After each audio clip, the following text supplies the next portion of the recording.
ದ್ವೇಷ ಭಾಷಣ ವಿಧೇಯಕಕ್ಕೆ ಸಂಬಂಧಿಸಿದಂತೆ ರಾಜ್ಯಪಾಲ ಥಾವರ್ಚಂದ್ ಗೆಹ್ಲೋಟ್ ರಾಷ್ಟ್ರಪತಿಗಳಿಗೆ ಕಳುಹಿಸಿದ್ದಾರೆ.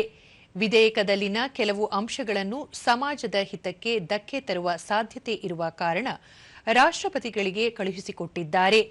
ರಾಜ್ಯಪಾಲರು 28 ಕಾರಣಗಳನ್ನು ಉಲ್ಲೇಖಿಸಿ ರಾಷ್ಟ್ರಪತಿಗಳಿಗೆ ಪರಿಗಣನೆಗೆ ರವಾನಿಸಿದ್ದಾರೆ. ಈ ಕುರಿತು ಪ್ರತಿಕ್ರಿಯಿಸಿರುವ ಗೃಹ ಸಚಿವ ಡಾ ಜಿ ಪರಮೇಶ್ವರ್, ದ್ವೇಷ ಭಾಷಣ ಮಸೂದೆಯಲ್ಲಿನ 28 ಅಂಶಗಳನ್ನು ರಾಜ್ಯಪಾಲರು ಪ್ರಶ್ನಿಸಿದ್ದು, ಅದನ್ನು ರಾಷ್ಟ್ರಪತಿಗಳಿಗೆ ಕಳುಹಿಸಲಾಗಿದೆ. ರಾಷ್ಟ್ರಪತಿಗಳು ಪರಿಶೀಲಿಸಿ ಕೆಲ ಸಲಹೆಗಳನ್ನು ನೀಡಿದರೆ ಅವುಗಳನ್ನು ಸೇರಿಸಿ ವಿಧೇಯಕವನ್ನು ಅನುಷ್ಠಾನಗೊಳಿಸಲಾಗುವುದು ಎಂದರು. ಅಭಿವ್ಯಕ್ತಿ ಸ್ವಾತಂತ್ರ್ಯ ಇದೆ ಎಂದು ಸಮಾಜದಲ್ಲಿ ಅಹಿತಕರ ಘಟನೆ ಸೃಷ್ಟಿಸುವಂತಹ ಹೇಳಿಕೆಗಳಿಗೆ ನಿಯಂತ್ರಣ ತರುವ ಸಂಬಂಧ ಈ ವಿಧೇಯಕವನ್ನು ತರಲಾಗಿದೆ.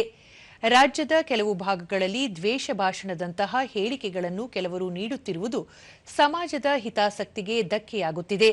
ಈ ವಿಧೇಯಕವು ಸಮಾಜದಲ್ಲಿ ಶಾಂತಿಯನ್ನುಂಟು ಮಾಡಲು ಸಹಕಾರಿಯಾಗಲಿದೆ ಎಂದರು. ಆ ಮಾತುಗಳು ಸಮಾಜದ ಮೇಲೆ ಏನು ಪರಿಣಾಮ ಬೀರುತ್ತೆ ಅನ್ನೋದನ್ನ ಯೋಚನೆ ಮಾಡಬೇಕಲ್ವಾ? ಅದಕ್ಕಾಗಿ ನಾವು ಆ ಬಿಲ್ ಅನ್ನ ನಾವು ತಂದಿದ್ದು. ಅದರಿಂದ ಈಗ ಸಪೋಸ್ ನಾನು ಕೆಲವು ಭಾಗಗಳಲ್ಲಿ ಕೆಲವರು ಭಾಷಣಗಳನ್ನು ಮಾಡಿದರು. ಭಾಷಣಗಳ ಮಾಡಿದ ಮೇಲೆ ಏನಾಯ್ತು ಅನ್ನೋದು ನಾವು ಅಬ್ಸರ್ವ್ ಮಾಡಿದೀವಲ್ವಾ? ಒಂದಲ್ಲ ಎರಡಲ್ಲ 10 ಘಟನೆ ಹೇಳ್ಬೋದು ನಾನು.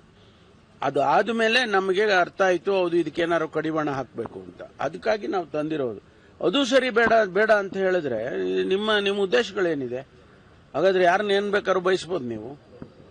ಯಾರು ಯಾವುದೇ ರೀತಿಯಲ್ಲಿ ಬೇಕಾದ್ರೆ ಸಮಾಜದಲ್ಲಿ ಏನ್ ಬೇಕಾದ್ರೂ ಅಶಾಂತಿ ಆಗ್ಬೋದಾ?